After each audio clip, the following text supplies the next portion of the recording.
General Hospital will reveal interesting details on Monday, March 3, 2025. First, Ava stormed out of her heated argument with Christina, her temper still flaring as she replayed the exchange in her mind. Christina had a way of getting under her skin, pushing buttons she didn't even know she had, and tonight had been no different. Every word, every smirk, every infuriating challenge had only fueled Ava's frustration, making it clear that Christina was not just an obstacle, she was a problem that needed to be handled. But Ava knew better than to let her anger dictate her next move. This wasn't just about a petty feud. It was about power, control, and most importantly, Avery. Determined to shift the focus back to her primary goal, Ava sought out Rick. She needed someone who could help her turn emotion into strategy, someone who understood the legal and tactical maneuvers that would put her in the strongest position. When she arrived, Rick immediately recognized the fire in her eyes and the tension in her stance. Without wasting a moment, she laid everything out before him, her frustration with Christina, her growing impatience with the custody battle, and her unshakable desire to dismantle Sunny's hold over their daughter. Rick listened intently, allowing her to vent before carefully measuring his response. He knew Ava well enough to understand that letting her emotions dictate her actions would only backfire. Christina, as irritating as she might be, was not the real threat. She was merely a distraction, a pawn in a much larger game. Sunny, on the other hand, was the true opponent, the one with the resources, the connections, and the unyielding determination to keep Ava from winning. "Ava, you have to play the long game," Rick advised, his tone calm but firm. "Christina isn't worth your energy. If you let her bait you, she wins. And more importantly, Sunny wins.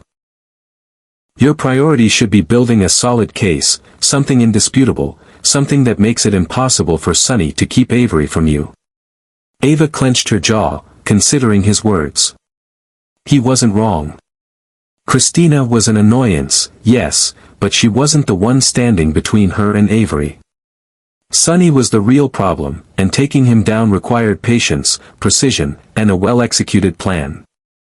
Rick, ever the strategist, began laying out a series of calculated steps, ways to subtly undermine Sunny's credibility, methods to strengthen Ava's image as a responsible and capable mother, and most importantly, how to position herself as the undeniable choice in the eyes of the court.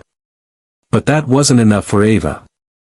She didn't just want to win custody, she wanted to see Sunny lose in every possible way. She wanted to strip him of his power, to watch him struggle, to ensure that he never had control over her or her daughter again. Rick, sensing her unspoken thoughts, cautioned her once more. "If you let revenge consume you, you'll make mistakes. And Sunny will be waiting for them." Ava exhaled sharply, forcing herself to rein in the swirling storm of emotions inside her. Rick was right. If she let her personal vendetta take precedence over strategy, she would lose everything. She had to be smarter than that. She had to be patient, methodical, and ruthless in a way that wouldn't leave her vulnerable. For now, she would let Christina think she had won their little battle. Let her believe that she had gotten the last word. But Ava had no intention of forgetting, nor of forgiving. Christina had meddled in her affairs one too many times, and there would come a day when she would regret ever crossing her. But that was a problem for another time. Right now, Ava had a war to win, and she would do whatever it took to ensure victory. Second, Brooke Lynn hesitated for a long time before finally confessing to Lois about Chase's request regarding Finn being the sperm donor. She had been holding on to the weight of this revelation, unsure of how her mother would react, but now that the words were out, there was no turning back. As soon as the truth settled in, Lois's face contorted with shock. Her initial reaction was pure disbelief, followed closely by concern. To her, the idea of Chase suggesting such a thing was not just unexpected but unsettling. Lois took a step back, pressing a hand to her temple as she tried to process what she had just heard. "That's terrifying," she muttered, shaking her head in dismay. She couldn't fathom why Chase would propose such an idea, and more than that, she couldn't understand how her daughter had gone along with it long enough to even consider it. Brooke Lynn could feel the weight of her mother's disapproval, and it only made the lump in her throat grow larger. She had already been feeling overwhelmed by the pressure of trying to start a family with Chase, and now, standing in front of her mother, she suddenly felt like a child again, lost, vulnerable, and desperate for guidance. Lois softened when she saw the uncertainty in Brooke Lynn's eyes. She reached out, placing a reassuring hand on her daughter's shoulder before gently urging her to sit down. Taking a deep breath, she carefully chose her words, knowing that Brooke Lynn needed support, not judgment. "You need to be absolutely sure about this, sweetheart," Lois said, her voice calm but firm. "Having a baby isn't just about making it happen, it's about knowing in your heart that every choice you make is the right one for you, not just for Chase, not just because it seems like an easy option. You have to think about what feels right for you." Brooke Lynn's resolve crumbled in that moment. She had been trying to convince herself that she was okay with Chase's suggestion, that it was a logical choice, but deep down, she had doubts. Seeing her mother's reaction only amplified those doubts, making her question everything. Without warning, tears welled up in her eyes, and before she could stop herself, she collapsed into Lois's arms. Lois held her tightly, gently rubbing her back as Brooke Lynn sobbed into her shoulder.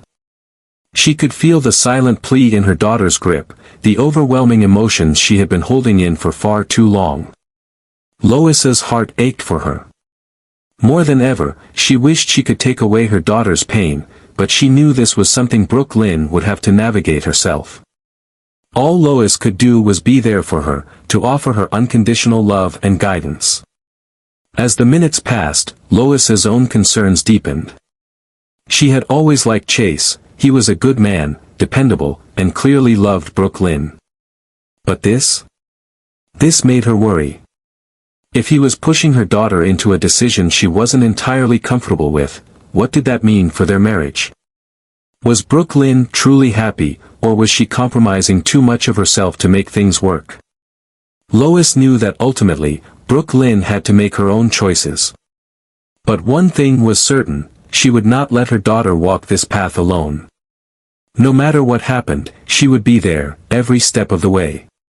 Third, Sasha had heard the whispers around town, the quiet but undeniable murmurs that Jason was in trouble again. Ever since Cyrus's death, she knew the stakes had shifted, and Jason, despite his usual composure, was undoubtedly at the center of it all. He had never been the kind of man to seek sympathy or ask for help, but that didn't mean he was immune to the consequences of his world.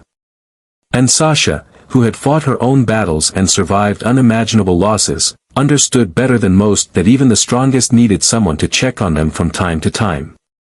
So, despite knowing Jason's preference for solitude, she made her way to see him. It wasn't about prying into his affairs or expecting him to confide in her, it was simply about making sure he was okay. When she arrived, she found him in his usual manner, calm, detached, moving with the same quiet efficiency that always made it seem as if nothing could shake him. But Sasha wasn't fooled. She had seen that kind of quiet strength before, the kind that carried the weight of too many burdens but refused to show the cracks. "I heard about what happened," she said gently, her voice carrying the weight of genuine concern. Jason looked at her, his blue eyes unreadable for a moment before he nodded slightly. "I appreciate you checking in," he said, his tone even, measured. "But everything's under control." Sasha exhaled, studying him carefully. It wasn't a lie, Jason didn't lie, but it wasn't the whole truth either. She knew better than to push.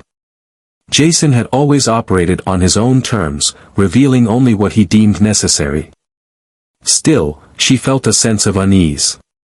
The death of Cyrus meant there were shifts happening behind the scenes, ones that Jason wouldn't speak of but were undoubtedly dangerous.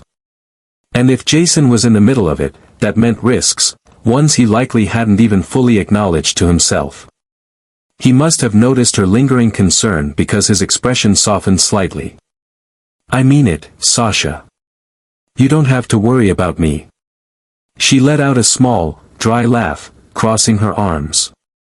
"That's easier said than done."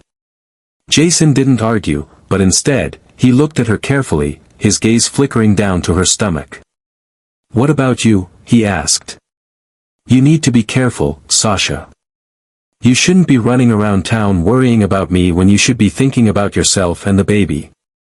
Sasha felt her heart tighten at his words. He wasn't saying it to dismiss her concern, he was saying it because he genuinely meant it. Jason had always been protective, even when he didn't outwardly show it, and now, in the middle of his own storm, he was still thinking about her. "I am being careful," she assured him. "But that doesn't mean I can't check in on a friend." Jason gave a small nod but didn't push the conversation further. Instead, his expression shifted slightly, as if he was considering something else. There was a beat of silence before he spoke again. "Actually, I do need to ask you for something." Sasha straightened, surprised. Jason wasn't the kind of man to ask for favors lightly. "Of course," she said immediately. Jason exhaled, glancing away for a brief moment before looking back at her. "I need someone I trust to look after Danny. Things are complicated right now, and I don't want him caught in the middle of any of it. I know you're dealing with your own things, but I also know you'd be good for him." Sasha blinked, taken aback. She had expected Jason to brush her concern off completely, not turn the conversation towards something so personal. The idea of taking care of Danny, even temporarily, was not something she had anticipated, but it wasn't something she hesitated on either. She had always had a soft spot for the boy, and if Jason trusted her enough to ask, then she knew it wasn't something he was doing lightly. "Of course, Jason," she said softly. "I'd be honored." A flicker of something unreadable passed through Jason's expression, relief, maybe, or gratitude, but as quickly as it appeared, it was gone. "Thank you," he said simply. Sasha nodded, a silent understanding passing between them. Whatever was coming, whatever Jason was bracing himself for, she knew that he wouldn't let her, or Danny, see the full extent of it. He would do what he always did, shoulder the burden alone. But at least now, she could do something to help, even if it was just by giving Danny a sense of normalcy while his father fought his battles.